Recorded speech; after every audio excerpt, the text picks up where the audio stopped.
Welcome back to the Unconnoisseurs of Jazz, everybody. Tonight, we get the great opportunity of talking about Keith Jarrett. We're going to look at the fact that he recorded over 21 albums together with bassist Gary Peacock and the drummer Jack DeJohnette. This was known as the Standards Trio. They had performed together live and in studio over a course of 30 years. From 1983 to 2014. This tonight is the album Always Let Me Go, which came out in 2002. So I'm looking forward to our discussion and the clips that we've picked. With that being said, let's get into it.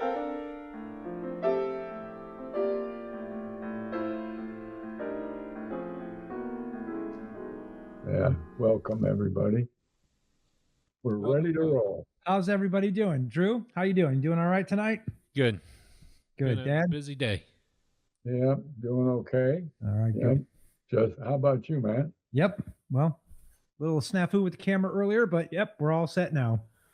Good. All right, so as we get settled in, Matt, you were out of town over the weekend. I was. Tell me where you were. Well, Kendra and I took a trip to Washington, D.C. to see the 4th of July fireworks. Good. I wanted to, a few weeks ago, I don't know why, out of the blue, I said, let's go to D.C. to see the fireworks for the 250-year birthday party for America. So she said, okay, let's go. And we got it all worked out with our friends who live in Stafford. And yeah, we drove to Stafford, Virginia on Thursday. Hung out with them all day Friday, and then Saturday we were downtown Washington, D.C. all day long. Good. Well, and I know, into the wee hours of the morning, I should say, too. I know that we'll hear more about that in your weekend music to come. That means you've had a busy weekend coming in today, and yesterday was my birthday. Woo! How many? 36. 36. I just turned 36. Congratulations. Add a little bit. Plus 20. Yeah. And so here we are on Tuesday night recording instead of a Monday night. Doesn't matter to anybody out there in Never Never Land because this won't come out for a week, but it has just been a process of things. I just rushed in the house, got set up, and got ready to go. I'll tell you more about that in our weekend music. But tonight we get the great opportunity of talking about somebody who we have heard before, Keith Jarrett. And that spins us all the way back to the Charles Lloyd album, Forest Flower, live at Monterey. Yep. So that was 1965, and now we're coming all the way up to 2002. The three names on this trio are not new to us. You know, you hear Jack DeJohnette and Gary Peacock, everybody's come from a different place. And these three musical giants, jazz giants, have come together. So I'm curious about y'all's take on 2 hours of what Keith Jarrett refers to as free music. It was not written, nor rehearsed, or planned. So, song tracks. Let's get into that so that we can discuss this in more length. Yeah. All right. Who do you have queued up first? Who's going first? I ended up putting mine in because Dad chose the same song I did, not at the same time. That happens to you all the time. It Yeah, does. what's that all about? I'm just used to backups. Yeah. This has got to be one of the hardest albums to pick a song from because you've got 9-minute, 34-minute, 14-minute songs. However, the thing that waves to me was the song that I had originally wanted to hear, and I picked a spot where it changes, where Keith decides that we're going to change what we're playing, what we're doing, and they let him do that. There are other moments in the songs where Jack does it or Gary does it, but in this particular case, there's so much of it. I chose.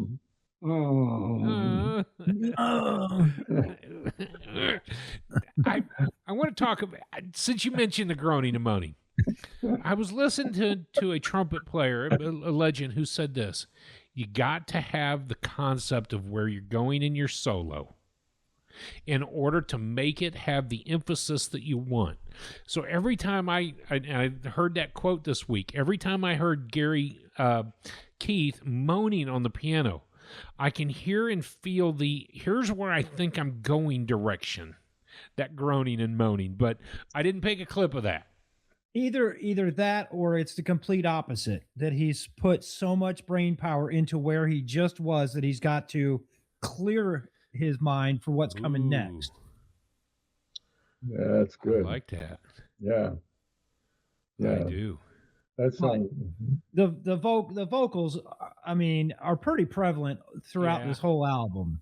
So I've loaded up here Tributaries. This would be the third song on I'm going to call it session 1 and session 2, disc 1 or disc 2, but the first night of recording, Tributaries, third song at 4 minutes and 30 seconds.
I really don't want to stop it there, but that's my minute clip of it. And what I'm listening to is Gary kind of leading at first, but Keith has been getting us here. Now Gary's taken over and kind of directing traffic a little bit, and I love the fact that Jack just sits back and says, okay, where are you guys going? What I can't fathom is 30 years of playing together. When the three of you get up on stage, there's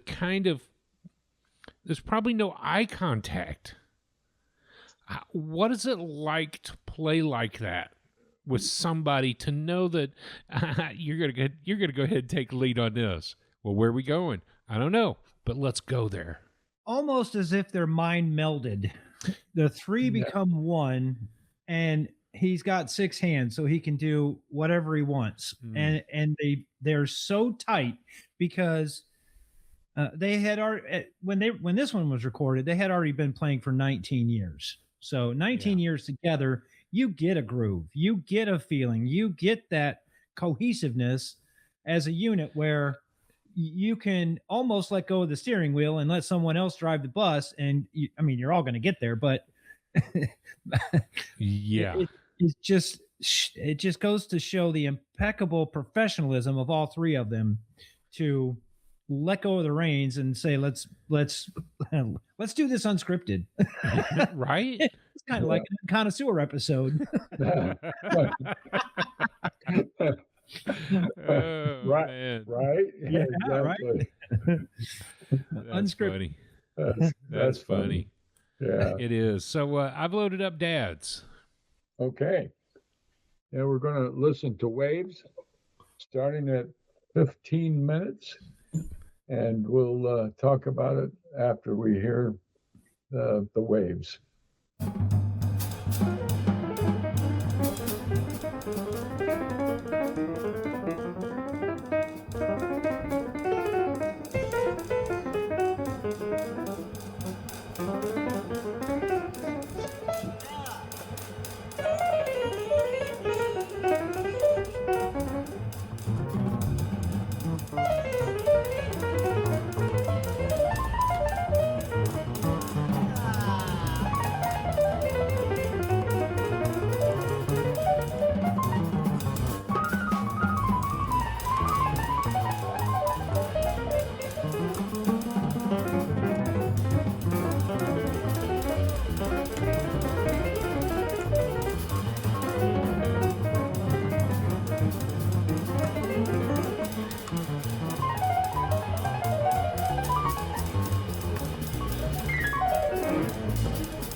Wow. It's tough to imagine, and it's tough to imagine where that song started Mhm. and how it got there. And that's what was of interest to me, Dad, is Mhm. I was looking at it from the standpoint of how did they get there? Yeah. Yeah. So tell us why you picked it, Dad. Tell us why you picked Well, yeah, obviously, um, I heard it and listened to it over and over again. It just moves me, and I can sense the whole idea of waves coming in, and some waves come in real hard and heavy, and otherwise, like when I talk to people about grief, I tell them about every seventh wave. It comes in high and the crest real high and with force, and then you hear, you know, real loud. But other times it's soft and easy going, and so I can hear the ebb and flow, and I I could listen to this on a soft breezy day, and even when it moves like it did for this piece, um, I can relax with it, and so that's a part of the reason I chose that. Plus, you can hear all three of the musicians, Yes. and they all have their part to do, and they're playing together, like we said earlier, like mind meld, um, and uh, I just feel that from them. Yeah. There are times on the album when it's not so crystal clear that all three of them are playing. So that Yeah, that clip that you picked, where she highlighted all three of them, that was a Yeah. beautiful Yeah. clip. yeah, If I good. may interject this, I want to play this Oh. audio because I think that to understand where it came from,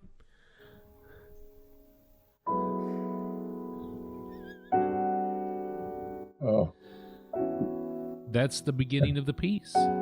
yeah, And what you can't hear because I'm talking is that Jack is in the background on a cymbal, and it's probably a soft mallet head, and his cymbal rides in and rides out, and then at about 7 or 8 minutes, you can hear it change. It takes about 2 minutes when the direction of it shifts Mhm. from that soft rolling Mhm. to I loved what you talked about with grief there.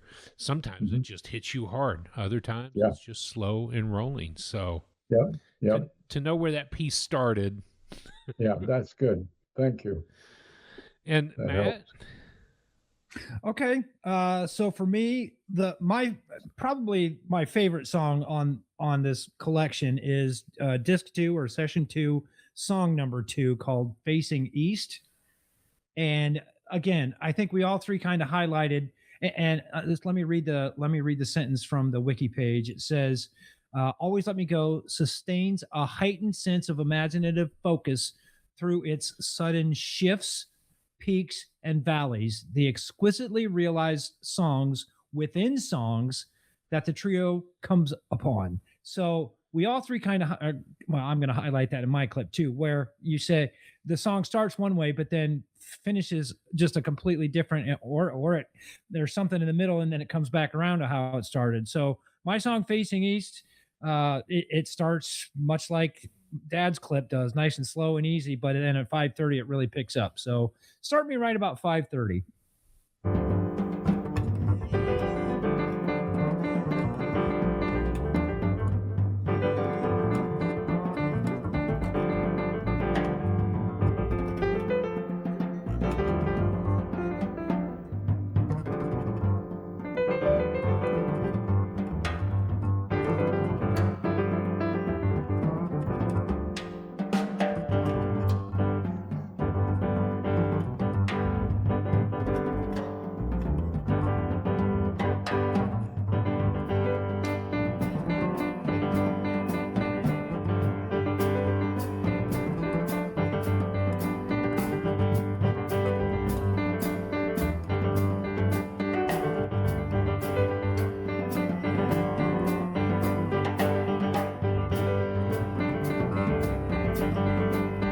I just that that was the one song that I looked forward.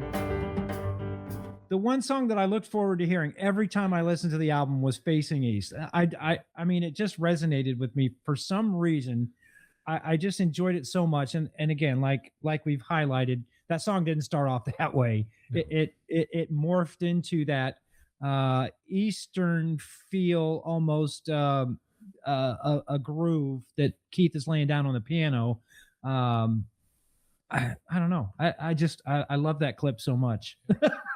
Yeah. It reminds me so much of the Cone concert. There was a segment that I talked about in the episode where it's like he's running into something. Is that what I wanted to say? I'm going to say it again because then the next note I'm going to add something. And then in the Cone concert, it was like he was trying to figure out where he was going. Then he would play it again, and then the third time, then he ran with it. And it sounds like that to me, and I do appreciate that song greatly. I listened to that one a bunch. Yeah. Yeah, I like that one too. Yeah. It represents what we're going to talk about here, the concepts of this. How do you pick a phrase and then decide, hey, we're going to run with that? Here's what I thought about it. I was listening to Wynton Marsalis talk about this. When you're looking at doing a marching band in the French Quarter, for example, how do you know what key the whole band's going to play in? And how do you know the tempo? And the way in which he talks about those marches like that was really simple. Somebody played the note for the key that it was in. Maybe the trumpet player blares it out. And then the bass drum or a snare would tap a tempo. Well, so it's this key and it's this tempo. And if you played those enough, people start to recognize, oh, this is the song we're going to do.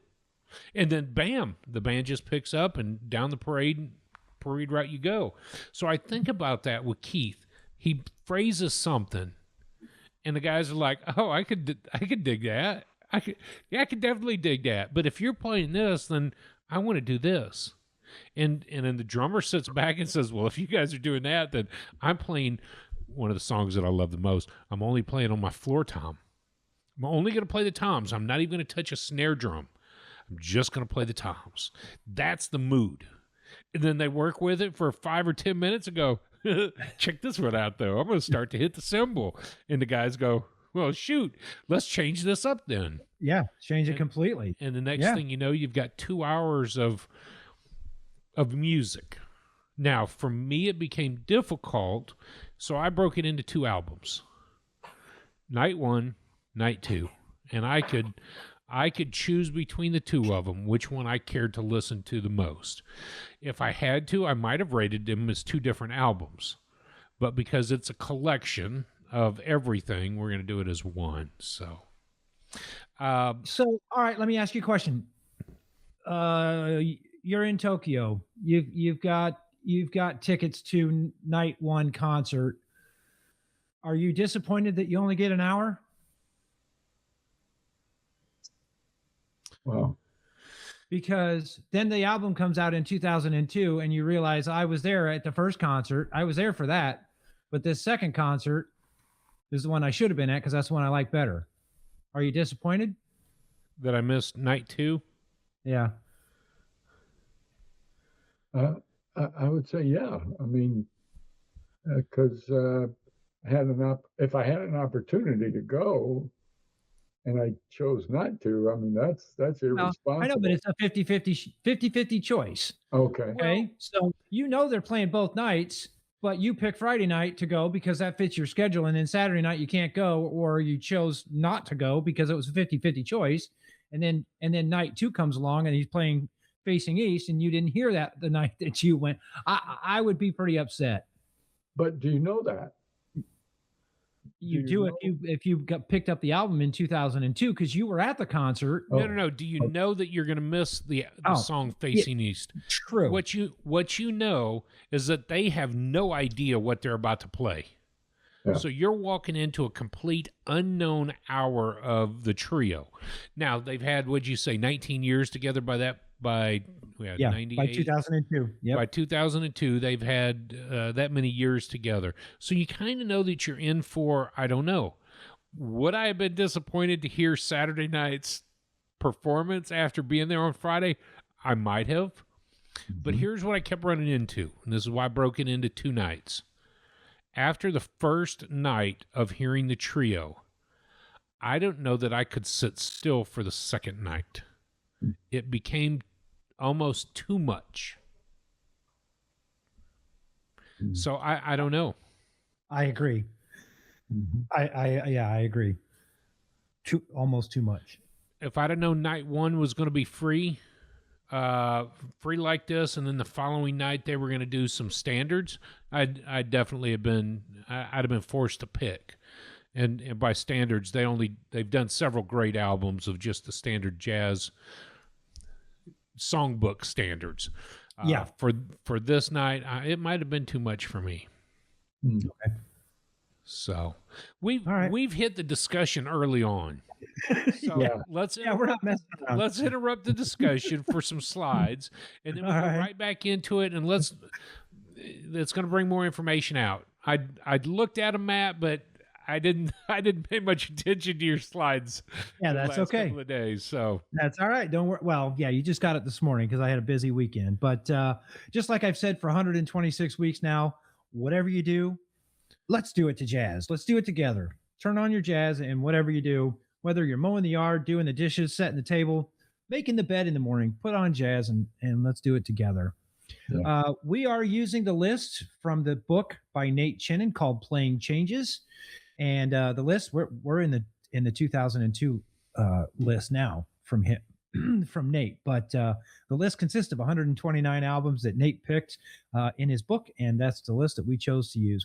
In 2002, we've already covered Ben Allison, Peace Pipe, Tim Burns, Science Friction, and then tonight the Keith Jarrett Trio, Never Let Me Go. yeah. And I just want to say this, in case Nate ever listens, thanks for putting this together. It has taken so much time and energy for you to have done this. I know that the book's been out quite some time, but it is such a joy to be able to use this list, and you've got new ones out there as well. So you can also go dig into newer stuff and keep following Nate as he writes his reviews about even today's music. We're not affiliated with Nate. We don't get paid for doing this list, but Nate's book is available at your local bookstore and at Amazon.com.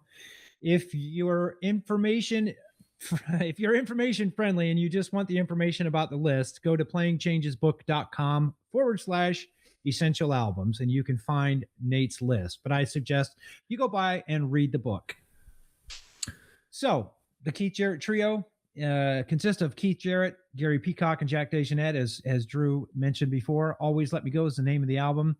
This is the 4th album by this trio. So again, the 4th album by the trio. But they had been playing together, the 4th live album by the trio, I should say that. They had been playing together for 19 years. Of course, it's recorded in Tokyo because live in Tokyo on the artwork. What do you guys think about the artwork? We haven't talked about the artwork in several weeks. I just want to mention it because I think it is so cool. It almost looks like a comet flying through space. Yeah, I didn't do any digging on what it was. It's whatever it is, when you zoom in on it, it is blurry. So light moving through the night or glow stick or something. A bullet train. Oh, yeah. Maybe something. But, I don't know. But at the tip of it, looks like quarter notes or Yeah, it does, doesn't it? It does. You're right. You're right. That's pretty cool. It is pretty cool. Didn't see that earlier. It's definitely an ECM album cover, though. You could just about take the ECM off there and know that it's an ECM album cover. I love ECM and the artwork that they choose for pretty much all of their albums. Keith's vocalizations are very prevalent on this recording. You know, Drew, you and I, we all three covered the Cone concert, but I don't remember him vocalizing as much in the Cone concert as he does on this compilation. No. I mean, he always plays that way, but it seems it's just incredibly I don't want to say overdone, but it's almost too much vocalization for me. I'm going to have a link below to a YouTube channel. A gentleman rated all 21 of the trio's albums, and he picked them apart, and he put this one at number 7. And Okay. the reason most of his criteria was over vocalizing. You know, I don't like it. I don't care for it. And when he got to this album, Always Let Me Go, he said, I just can't. I get it. It's him. But man, it got to be much. And as you get closer to the number 1 of the trio, he does less and less vocalizing. You could hear it in the Cone concert.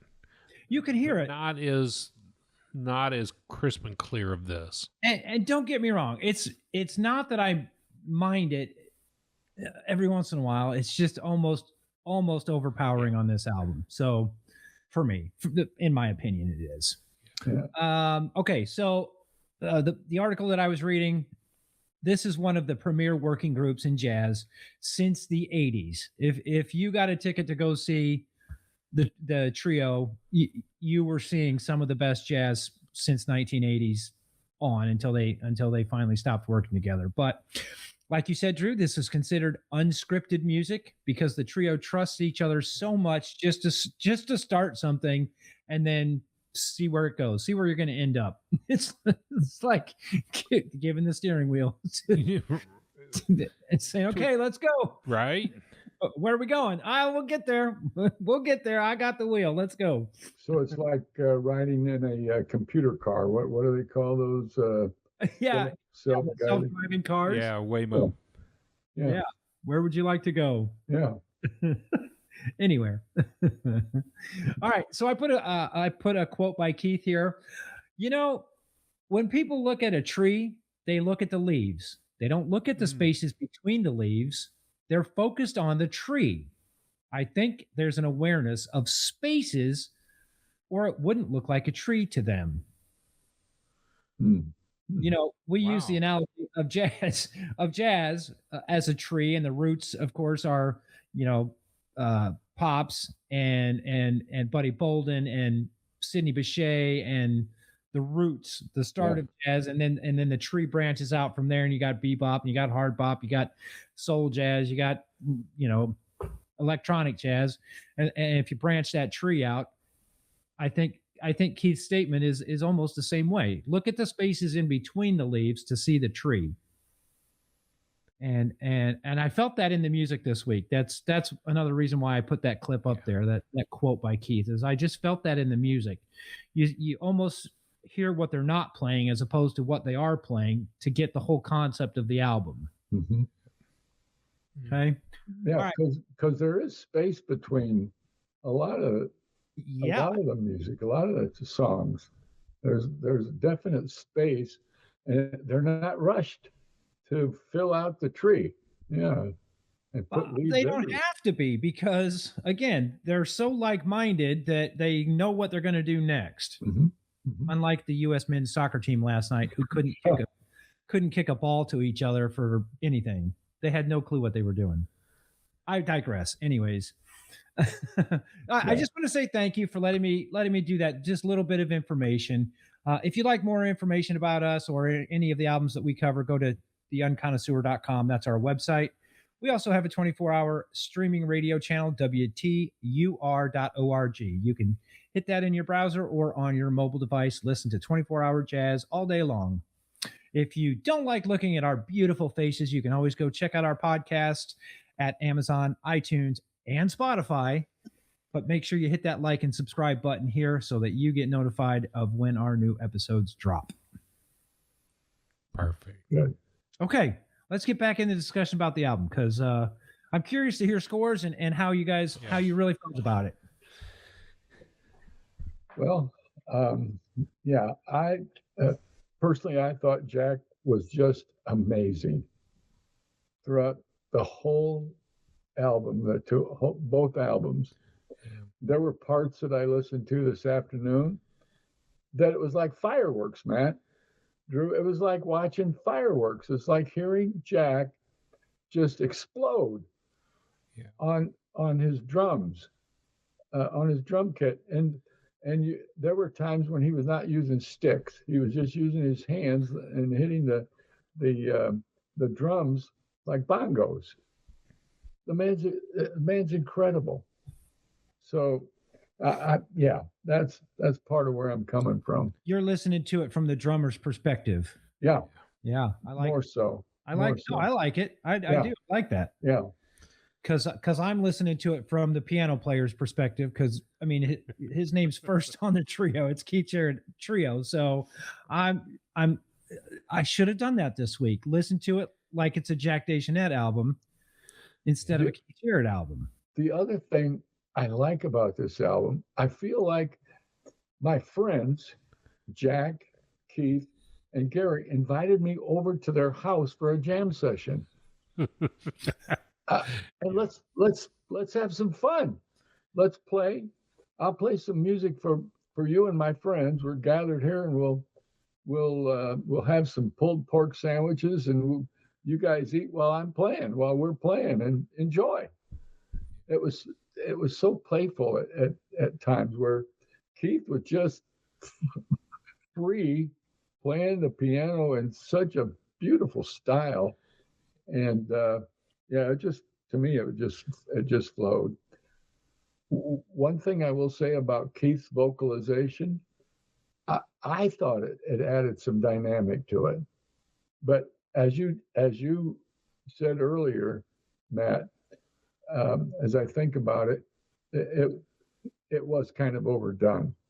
But like you said, it is Keith, and that has become perhaps maybe his style. Yeah, and So- I don't mind it so much when he's singing along with his solo. You know, if he's got an interesting run on the piano and he's singing along with it, I guess I don't mind that so much because it's almost a backup of what he's playing, and you know he's meaning to play that because he can sing it at the same time. Mhm. And I don't mind the groaning. Mhm. I don't know. It's tough. It is. Yeah. It's tough to Yeah. get through.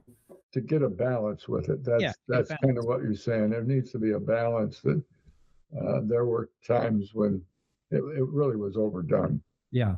But again, I attribute that to Keith and his feel in his gut for what he's playing. That's why, yeah, it's okay for me. It's Yeah. okay. But Man, I'm not the critic. well, we are, and I don't want to be uber critical, but it met all of the criteria. The craftsmanship was there. You know, the awareness of each musician, they're mind melded together. The Yeah. creativity, they're coming up with it on the spot. It's not Yeah. written down, and that's why I think they're not rushed. And you feel like you're sitting in their living room because they're just there creating together, just having fun. The spirit of the album, you know that it's a live album, although you know, we've listened to live albums where you hear the fork hit the plate and the glasses are tinking and people are chit chatting. You would not know this is a live album if there was no No. applause at the end of the song. Except for, I would anticipate that Keith said ahead of time, based on the video that who sent the Yeah. video. Yeah. He probably prepared the audience. You guys get carried away. I'm walking off the stage. Yeah. He didn't put up with it. Yeah. No. And I found that video, that article interesting.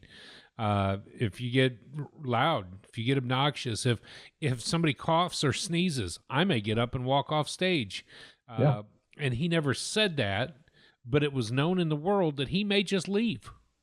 But he took cough breaks in the middle of his concert where he prodded the whole crowd. All right, here we go. We're all going to cough together, so get them all out. Really? And everyone would cough. Yeah, I read that on the wiki page today, where he would take cough breaks during, and he would often have bowls of cough drops available for his guests when they walked in, so that they could suck on a cough drop if they thought they were going to cough. Just That's don't awesome. open the wrapper.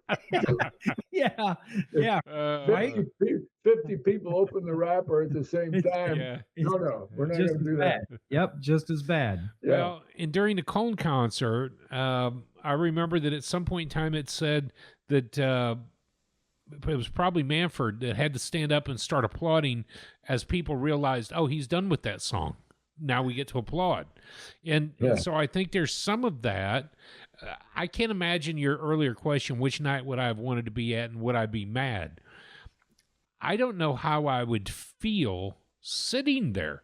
Is it time to applaud? Did they stop playing? You can imagine that his fingers are still on the piano, and I forget, it was like Webster or Duke Ellington or somebody said, leave your fingers down and then slowly raise them away from the keys. Don't hammer it and jerk up. So his fingers are probably still there. The three of them are probably still looking at each other, and you go, are they done? I want to scream. That was so awesome. Or are they just waiting for the next person to hit the next key so they can continue? And so it's kind of like this edge of your seat moment. Keith said this about it. It's a volcanic eruption, and it feels it is the best and most concentrated work to date about this album. So, Dad, your idea of fireworks, this was an eruption of things. And what I can't imagine is the bubbling of it. You know, in order to boil water, it starts cold. You put it put it in a pan and set it on your stove, and it slowly begins to boil. Well, then go ahead and take it off the burner. Let it cool down. I don't need it too cool. Just let it cool for a little bit. Then put it back on. And it seems like the whole album kind of moved that way. I wish that I had 2 hours just to put my feet up and go out. The other thing that you mentioned, Dad, and I want to comment on it, I've listened to it with the big headphones, which this is not sound canceling, so I can hear what's going on. I've got my sound canceling headphones, and at some point in time, I was actually listening to the album, and I could hear how did I say that, Matt? The keys were in the right, and the drums were in the left, which is weird. If you look at right here, the bass was in the middle. Bass was in the middle. Well, if you're staring at a stage, typically the keys are on your left, and the drums would be on your right, and the bass would be in the middle. So they were backwards in my ears, almost as if I'm standing as the bass player. That's where I ended up finding myself as Gary Peacock throughout this. His ability, he's played with so many phenomenal people, and Albert Ayler being one of them. So he's got the free jazz. He knows the style, but he also knows that music is more than just jazz. It's about the willingness and the ability to adapt every time and every place you go. So I'm standing there with this trio playing with them. I started to think, man, this is what it's like to be on stage watching these three go at it. Just so much fun. And so I ended up standing there like I was in the position of the bass. So I ended up paying attention to the album from Gary's standpoint a little bit more. Watching Keith getting out of his chair as he's striking the chords, as he's humming, as he's moaning and groaning, and then looking over at Jack going, man, what are you going to do about this? Well, what are you going to do about this? Let's just change it up on him real quick and see if Keith follows. Of course he does. So I got giddy over listening to it. It got to be a much, but I got giddy. And it's not like I wanted to rush through the album, the first album, but again, Facing East for me was my highlight of listening, and it was almost a climb uphill to get to Facing East for me. And then once Facing East came off, there's only one song left, but that was kind of the downhill for me. And okay, here we go, we're done. And like you, I had to break it up in chunks. I couldn't listen to it in the car with Kendra on the way to DC because it's too dynamic. Yep. I've got a lot of road noise in the car. It gets quiet. You can't hear anything that's going on unless you turn the volume way up. And then when they start to get loud, it's way too loud and you got to turn the volume way down. And you're driving on the tollway. It's flat and straight, but that's too much work for me. So I didn't listen to it yet on the drive. You know what else I got to say about the album?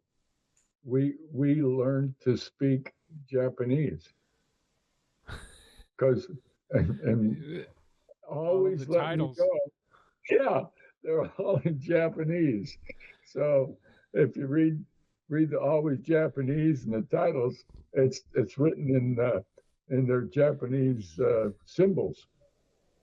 Yeah. Did you notice Did you that, notice Matt? that, Matt? iTunes Uh-uh. Music probably doesn't have that. Yeah, Oh. iTunes Music doesn't have that. Oh, okay. On the Okay. YouTube Music that Dad and I YouTube. use, it's actually listed in Japanese and then like Yeah. Hearts in Space Live.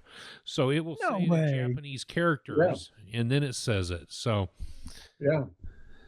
Uh-huh. Yeah. I'll It's pretty put cool. a screenshot up of that, Dad, so that Oh, please do. we Please can do. see that. And Yeah. it's not written that way on the wiki page either. But I mean, No. why would it be? But that's cool though. That's Yes, really it is. cool. Yeah. Yeah. So Oh, that's I'll get cool. a screenshot of that up there because it is pretty fun, Dad. I'm glad you said Yeah. that.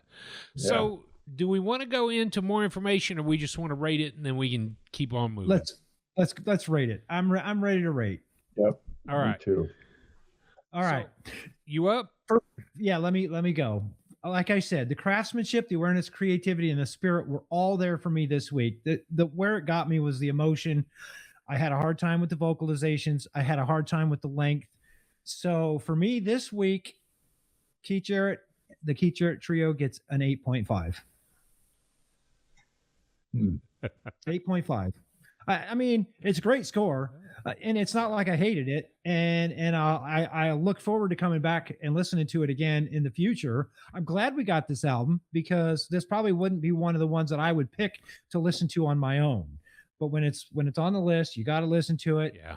You get to dig it and dig into it and find out more about it. So I wouldn't have picked this album just out of the random blue to listen to. But now that I've done it, I won't hesitate to put it on again.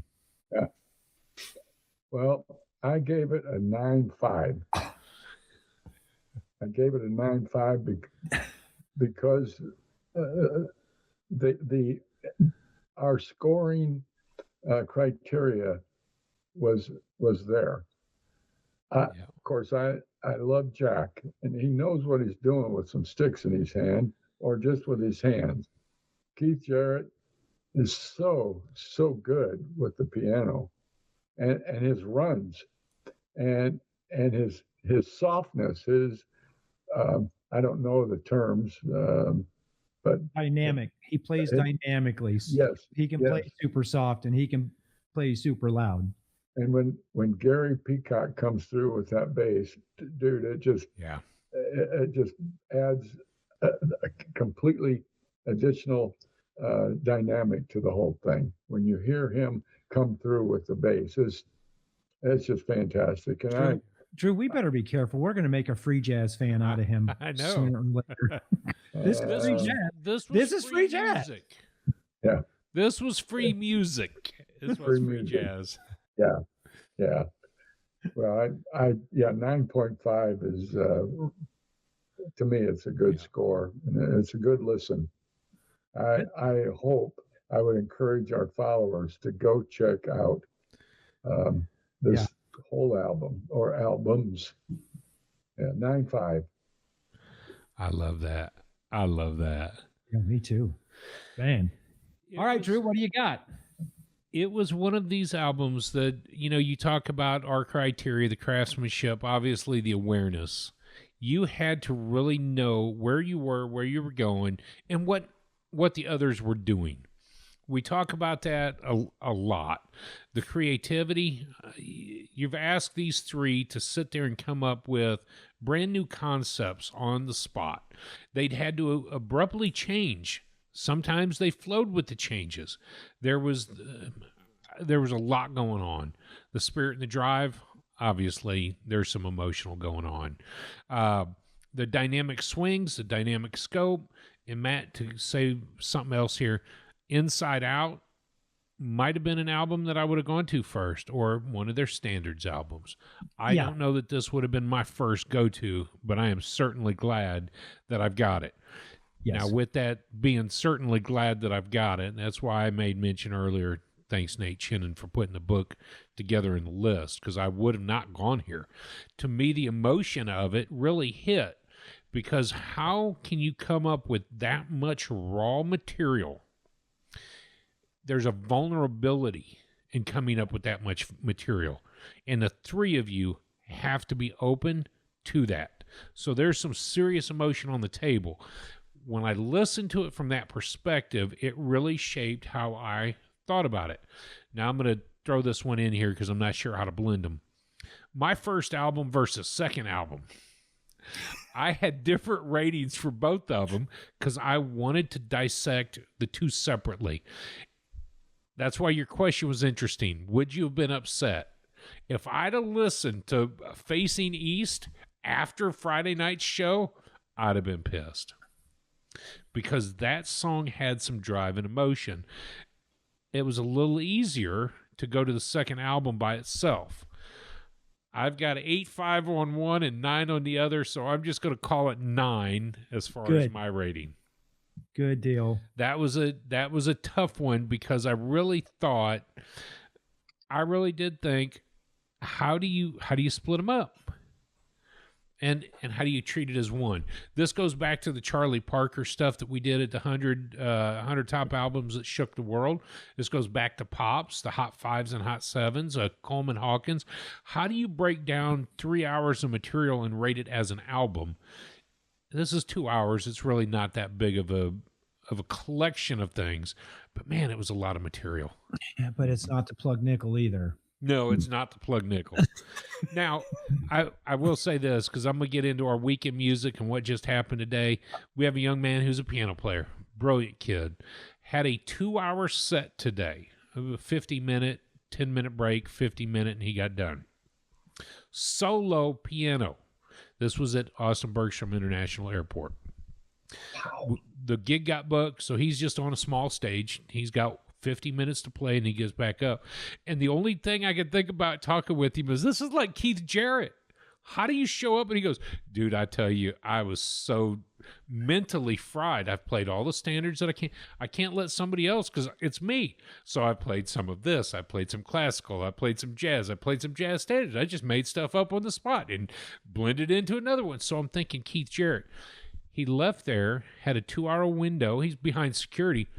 And then had to come play 2-hour gig with us. And he says, dude, I'm hoping we could just mail this one in. And I'm like, I'm listening to the kid talk. It is a high school kid, junior in high school. 4 hours of trying to come up with improvisation or, you sit down and play your tunes if you know them. But I kept thinking about Keith Jarrett and the trio. How do you come up with 15 minutes of fresh music for a song? And then when do you stop it? So, yeah. Fresh to us, not necessarily fresh to him. No. How many hours does it take to practice being able to flow like that? Yeah. This album is music for us, the listener, not for them, the musicians. Yeah. But it's all brand new to them too. I mean, true, because it's unscripted. It's unscripted and improv. Yeah. And improv, but I don't think it's brand new. I think they've had a chance to not practice it, but they've had a chance to work through some of it together. Yeah. 30 years of it. So, yes. Man. Yeah. I like your score, though, dude. 9.0. That's great score. Great score. Made me look like a chump this week. No, that's a reasonable score. It's an honest score. Yeah. I thought out. You didn't just pick it at random or in a whim. So. All right, Dad, why don't you tell us what's new? I mean, we're done talking about Keith Jarrett, the old 2002 stuff. Tell us what's new. What's new? I'll do that in a very short manner because we're talking about Fillin', the album called Fillin'. It's done by Melissa Aldana, who happens to be Chilean. And she plays a sax, a mellow sax all the way through this album. And I'm sure our followers are going to like this album. I count it. I'm 99% certain they're going to like the dynamic of this album. Released a day before Valentine's Day this year, February 13th. which I thought that's pretty interesting. Um, anyway, there's 8 songs on it, 38 minutes long, and it's a Blue Note album, Blue Note label. Um, yeah, our listeners are going to enjoy Fillin', and let And, us know what and if what you you don't think. like the music, at least look at the artwork because Yeah, it's a cool piece of art. yeah, Yeah. oh yeah, she's Stairwell somewhere. Yeah. yeah, and she's staring up, looking up. So yeah, I've seen that stair before. Oh my goodness, I've got to keep walking. I'm so yeah, tired. yeah.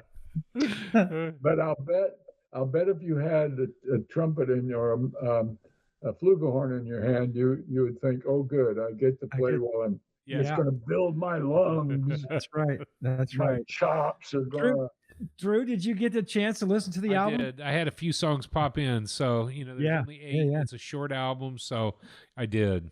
Yeah, I really me too. loved it.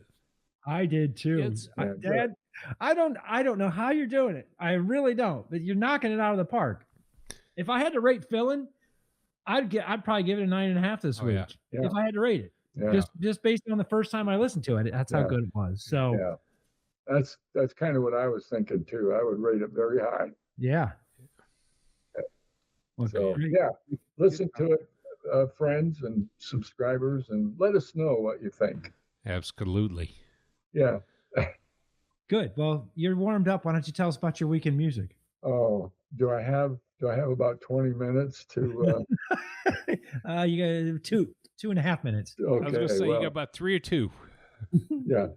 So while I'm typing my bicycling memoirs, and while I'm sitting at the computer here, I'm listening to music.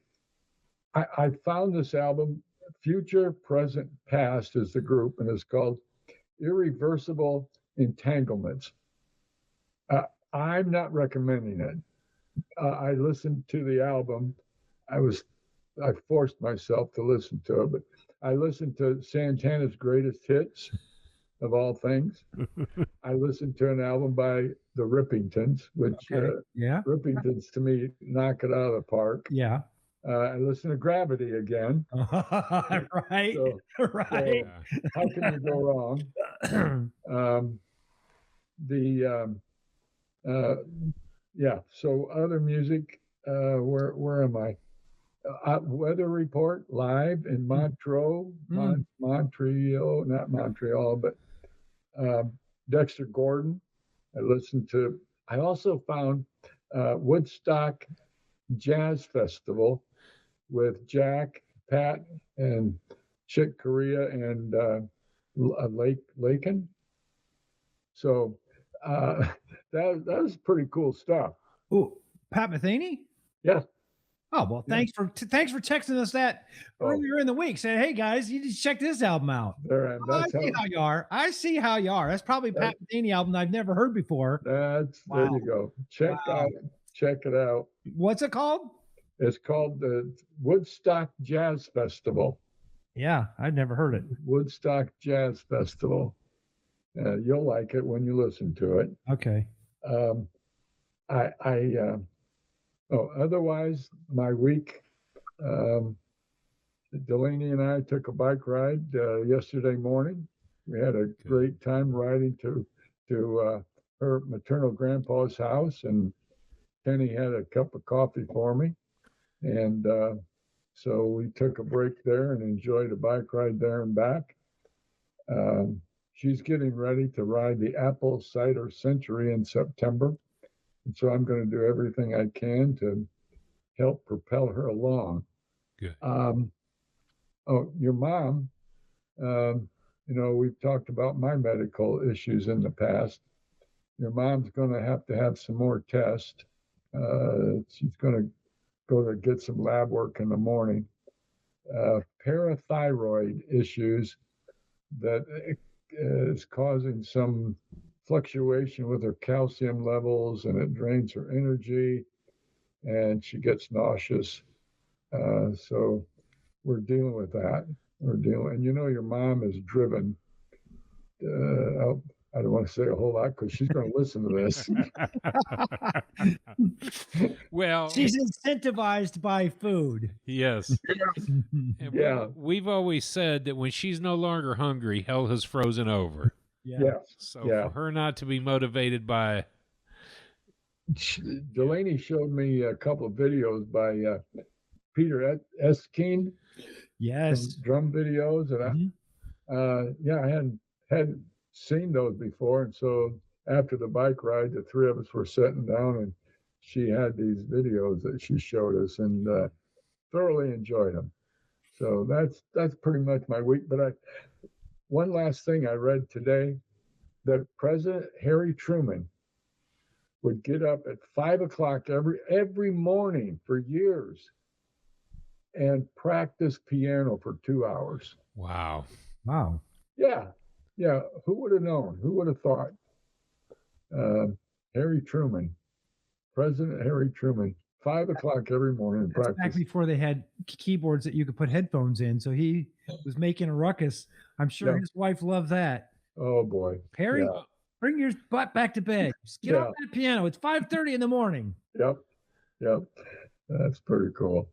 Wow. So that's I don't know. One last thing. Delaney had a wedding gig last set. Did I report on that? No, Go ahead. Do it though. So the wedding party they got married in one location. They had to walk like 2 or 3 blocks with the wedding party, with the band, not with the keyboard, not with the bass guitar, but she played a drum, and they marched like they were going Second through line. New Orleans. Yeah, they did the Yeah. second line from the venue where they got married to the venue where the party was. Yeah, Oh, she was so excited about it. We were too for her. the picture. Drew, did she send you the pictures, Drew? Did she? Man, the pictures look so cool. Yeah, Them just walking down a beautiful street, Yep. bride and groom in front, they're partying just like a second line would anyways, and then the band in the back just laying down the beat so they could march. That's so cool. Yeah. yeah, Yeah. yeah. Good. That's my week, gentlemen. Thank you. Okay. Who's next? Me next. You want me to go next? Okay. So I was in the car for 9.5 hours there and 9.5 hours back. It's hard to listen to jazz through the radio just because it's so dynamic. However, the blues and the abstract truth came through just fine. Priorities, baby, priorities. From Gagarin's point of view, came through the radio just fine. Good. Even Kendra was bobbing her head to Gravity. Oh yeah. Yeah, she was getting into Gravity, that album on the way home. Of course, Herbie Hancock's New Standards. Mm. I mean that comes through just fine on the radio. Through the radio, through the car radio. However, the highlight of my week was seeing the Army Band play during the fireworks at the 4th of July in DC. Seeing the Army Band with the singers, I know that they had an Air Force singer, I know that they had a Naval singer, and they had an Army singer, just doing some cool tunes. 25 or 6 to 4. They did Celebration, they did YMCA, they did Party in the USA, they did Toby Keith, the Boot in Your Ass song that I don't know. I'd never really heard that song except for that lyric right there. But what an amazing time. It's laying there at the base of the Washington Monument, literally tilting my head back and could see the top of the monument, watching the band play on the Jumbotrons and hearing the Army Band play. I was so proud of the Army Band playing that night. You guys did an amazing job. As a former Army bandsman, the night before on July 3rd, we weren't there at Mount Vernon, but we did watch it on TV. The fireworks at Mount Vernon and the Army Orchestra, the Pershing Zone Orchestra played that night. Of course, they finished with the 1812 Overture with the cannons going off. Boom. So, boom. Yeah, it was super cool. But we watched that on TV, but we could have been there in 25 minutes from where we were staying. So I'm kind of sad we didn't go, but we didn't know it was going on. So that pretty much does it for my week in music. I had a lot of great jazz in the car, today while I was mowing the grass. I actually had my AirPods in, listening to tonight's album. So not bad lawn mowing music. No, It not at all. keeps you going, you know. Boom. Yeah. All right, Drew. What about you? Well, it's been a good week. Couple of shoots jumped in the middle, so I got to listen to some music as I was driving. I ventured away from jazz albums this week. I was reminded of an album that I'd listened to many years ago, Vertical Horizons, their live album. So I ended up spending a lot of time listening to their stuff, but I was practicing for today's gig. We just finished at Austin Bergstrom International Airport. This week is Kids Week, so they have a 7-day window when they want student musicians on their stages. For the nonprofits, they do make a donation through the Cultural Arts Department for the nonprofit and Austin Bergstrom International Airport. So we were told, well, we weren't told anything. We were given an idea that the vocal tunes that could be called and what keys they might be in. And we rely heavily on the vocal tunes when we're out. So we want to make sure that she sings and then each member of the unit would play. Originally, we were planning on doing 2 sets, an A group and a B group, and we had our numbers all figured out. So we've been practicing a lot. So I've been listening to a lot of Black Orpheus from Wayne Shorter for ideas. Blue Moon, Autumn Leaves, Don't Get Around Much Anymore. I've got rhythm. So I spent a lot of time listening to that. So I needed a break with Vertical Horizons, which was a good one. The vocalist was sick today. Oh no. And I think every tune that was called was something in the first set, something that we may have worked on in the last year. The second set was songs that only the kids that are in jazz bands at school have played. I was fortunate. I was part of Group A. I sat my butt down for Group B, and I ended up doing the photos and the video through the rest of it. So I didn't have to play some of the tunes, so I felt pretty good about that. But we were there to support the students, support the New School Music Austin. So it had been a good week. Go ahead.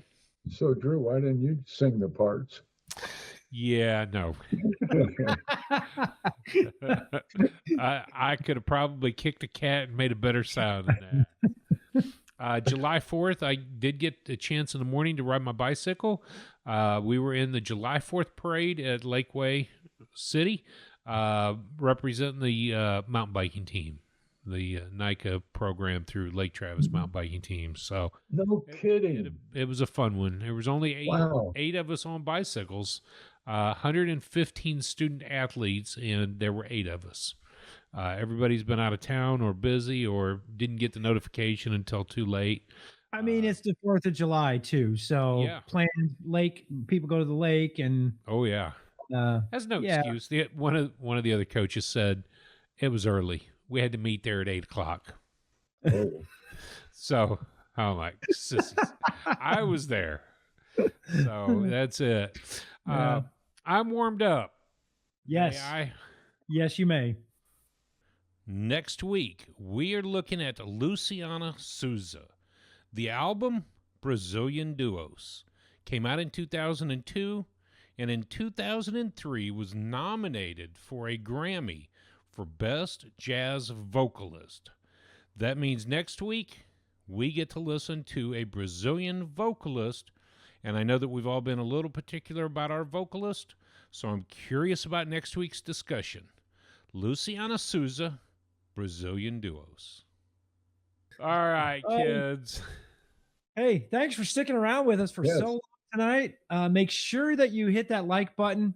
I'm just so thankful for all of our subscribers. And if you Yeah. got a comment that you'd like to make, something, maybe you know something about tonight's album that we missed, man, please leave it in the Yeah. comments. We'd love to hear some comments from you guys about how we're Please doing. do. So, Yes. Very good. Very good. hey, have a great week. Whatever Cheers, you do, kids. do it to Yeah, jazz. Do it to Yeah, jazz. definitely.